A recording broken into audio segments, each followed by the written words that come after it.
Doctor Babasaheb Ambedkar గారు వారు అనేక ప్రసంగాల్లో ఒక అంశాన్ని స్పష్టంగా చెప్పారు అధ్యక్ష. అట్టడుగు వర్గాలుగా ఉన్నవాళ్ళు కావచ్చు, పేద వర్గాలుగా ఉన్నవారు కావచ్చు, అజ్ఞానంలో చీకటిలో బతుకుతున్న అనేక మందికి వెలుగును నింపగలిగింది విద్య మాత్రమే. విద్యే మీకు సమాజంలో గౌరవాన్ని ఇవ్వగలుగుతుంది. విద్య ద్వారా మాత్రమే మీరు వివక్షలోంచి బయటకు రాగలరు అని ఆయన స్పష్టంగా అనేక ప్రసంగాల్లో చెప్పడం జరిగింది.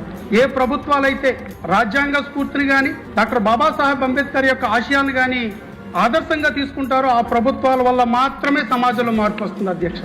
తెలుగుదేశం ప్రభుత్వం 1983లో మొదటిసారి ఏర్పడినప్పుడు వచ్చిన సంవత్సరానికే సాంఘిక సంక్షేమ గురుకుల పాఠశాలలు అని ఏర్పాటు చేసి ఒక నిపుణులైన అధ్యాపకుల చేత అట్టడుగున అణగారిన వర్గాల కోసం సాంఘిక సంక్షేమ గురుకుల పాఠశాల ఏర్పాటు చేయడం జరిగింది.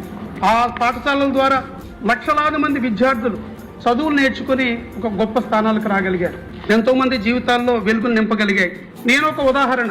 ఒక మధ్యతరగతి దళిత కుటుంబానికి చెందిన నేను తెలుగుదేశం పార్టీ ఏర్పాటు చేసిన సాంఘిక సంక్షేమ గురుకుల పాఠశాలలో ఒక నిపుణులైన అధ్యాపకుల చేత విద్యను అభ్యసించడం ద్వారా ఒక సాఫ్ట్వేర్ ఇంజనీర్ అవ్వగలిగాను.